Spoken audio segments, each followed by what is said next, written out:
If there is one group that has never hidden its desire to shape the world in its own image, it is the World Economic Forum, or what we say the WEF. Originally set up as a place where the top business and political leaders could meet and promote a free market capitalism and global cooperation, the WEF has over time transformed into something very different. What was once meant to be a platform for serious economic debate is now often viewed as a stage for woke ideas, vague promises, and elite-driven agendas that seem far removed from the real problems faced by the ordinary people. And at the heart of the World Economic Forum is Klaus Schwab, the man who founded it over 5 decades ago.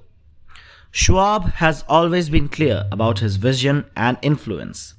In fact, he has openly bragged about his connections and sway over the global leaders, especially in countries like France and Canada.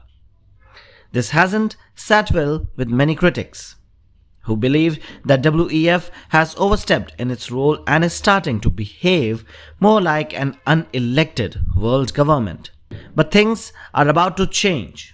Or are they? On 21st of April, Klaus Schwab has officially stepped down from his role as the chairman of the World Economic Forum.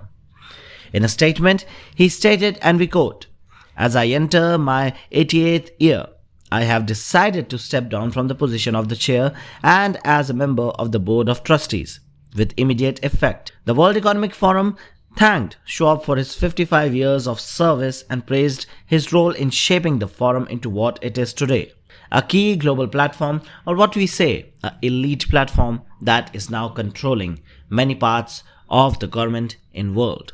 They added that in a rapidly changing world, the need for open and inclusive dialogue is more important than ever. Of course, whether the World Economic Forum truly promotes inclusive dialogue is highly questionable. Many argue that it only serves the interest of the global elite. Earlier this month, Reuters had already reported that Schwab is planning to step down from the leadership, but no clear date was ever provided. And now, when he has stepped down, a new leader has come into focus. The board met and has appointed Peter Brabeck as the interim chairman. And now, here it is where the things get even more worrying. Peter Brabeck is no stranger to the controversy. As the former CEO and chairman of Nestlé, he has stated and has shared a lot of criticism. Under his rule, Nestlé controlled a large part of the world food chain and sadly still continues to do so. Nestlé has been long accused of unethical practices across the globe, from aggressive marketing of baby formula in developing countries to draining water supplies in drought-hit regions. The list of issues linked to the company is long and ugly. But what truly shocked people was Brabeck's views on something as basic as water.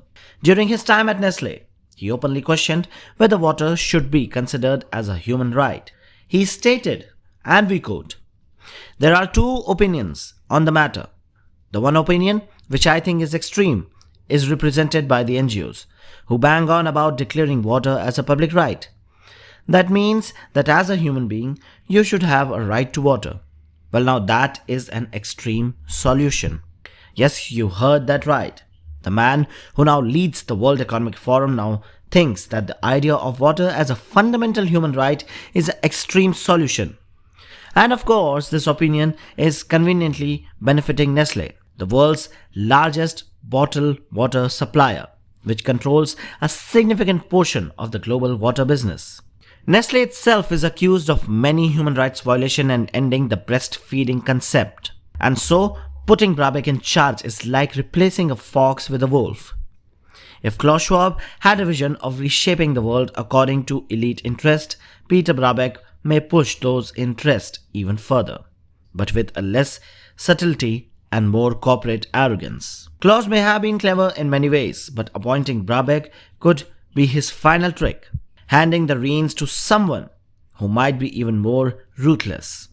Schwab may be gone, but the World Economic Forum's grip on global narrative continues, and under Brabeck, it may even become tighter.